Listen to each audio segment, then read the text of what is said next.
কালীহাতি উপজেলার দায়িত্বপ্রাপ্ত মেজর মেহেদী হাসান, উপস্থিত ভারপ্রাপ্ত কর্মকর্তা, সহকারী কমিশনার ভূমি, পূজা উদযাপন পরিষদের সভাপতি ডক্টর গণেশ সাহা, সাধারণ সম্পাদক পরিতোষ এবং হিন্দু ধর্মাবলম্বী নেতৃবৃন্দ আপনারা উপস্থিত আছেন এবং বিভিন্ন রাজনৈতিক দল, বাংলাদেশ জাতীয়তাবাদী দল সহ অন্যান্য রাজনৈতিক দলের নেতৃবৃন্দ এখানে উপস্থিত আছেন। উপজেলা বিএনপির সভাপতি, সাধারণ সম্পাদক, কালীহাতি পৌরসভা, এলাকা পৌরসভা বিএনপির সভাপতি, সাধারণ সম্পাদক সহ আর অনেকে এখানে উপস্থিত আছেন। আমি ধন্যবাদ জানাই, কৃতজ্ঞতা প্রকাশ করি আমাকে আজকে এখানে আহ্বান জানানোর জন্য, আপনাদের সামনে উপস্থিত হতে পেরে আমি খুব আনন্দিত। দেখেন, 5 তারিখের পরে বাংলাদেশে একটি নতুন রাজনৈতিক অবস্থার সৃষ্টি হয়েছে। আমরা আমাদের দলীয় অবস্থান থেকে, কারণ আমি তো রাজনীতি করি, আমি সহ সাংগঠনিক সম্পাদক বিএনপি জাতীয় নির্বাহী কমিটি, আমি ঢাকা বিভাগের দায়িত্বপ্রাপ্ত, আমি 7টা জেলা এবং 2টা মহানগর আমার অধীনস্থ। আমাদের অবস্থান থেকে আমরা সামাজিকভাবে যে নিরাপত্তা দেওয়ার প্রয়োজন পড়ে, কারণ এরকম অবস্থা আমি অন্তত আগে কখনো দেখি নাই। একটা দেশ, আমাদের দেশ, শিক্ষা ব্যবস্থা কেমন আপনারা সবাই ভালোই জানেন, অর্থনৈতিক অবস্থা কেমন আপনারা ভালোই জানেন।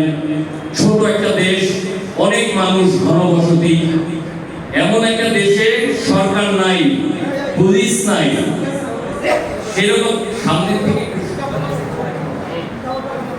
সেরকম একটা দেশে কি অবস্থা হতে পারে?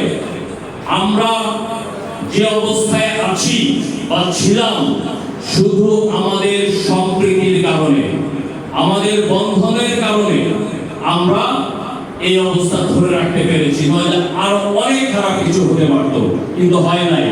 সেনাবাহিনী খুব তৎপর ছিল এবং রাজনৈতিক দলগুলো খুব তৎপর ছিল, তাদের যৌথ উদ্যোগে ছাত্র জনতা তৎপর ছিল, তার সকলের যৌথ উদ্যোগে আমরা একটা ভালো পরিবেশ ধরে রাখতে পেরেছি, সক্ষম হয়েছি যথেষ্ট পরিমাণে। আমি একটা কথা খুব পরিষ্কার করে বলি, আমরা বাংলাদেশি জাতীয়তাবাদের কথা বলি।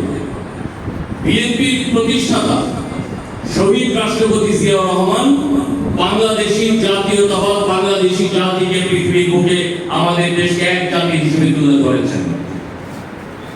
দেখেন, আমি মুসলমান, আপনারা হিন্দু, আপনি হিন্দু, আমি মুসলমান, আমরা ভাই ভাই।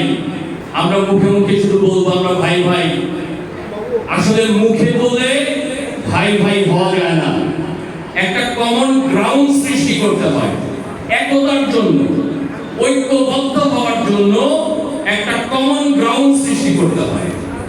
আপনি হিন্দু, আমি মুসলমান, একজন খ্রিস্টান, একজন বৌদ্ধ, বাঙালি, আদিবাসী। আপনি ধর্মীয় ভাবে আমাদেরকে বিভক্ত করতে পারেন, নৃতাত্ত্বিক ভাবে আমাদেরকে বিভক্ত করতে পারেন, কিন্তু সবাইকে ঐক্যবদ্ধ হওয়ার জন্য, ইউনিটির জন্য একটা কমন গ্রাউন্ড সৃষ্টি করতে হয়, যেটা শহীদ রাষ্ট্রপতি জিয়াউর রহমান প্রায় 50 বছর আগে বুঝতে পেরেছিলেন। একটা কমন গ্রাউন্ড সৃষ্টি করতে হবে। উনি বাংলাদেশি জাতীয়তাবাদের কথা বলে গেছেন। আমাদের যে মানচিত্র, 71 সালে স্বাধীনতা যুদ্ধের পর আমরা যে মানচিত্র পেয়েছি, আমাদের স্বাধীন দেশ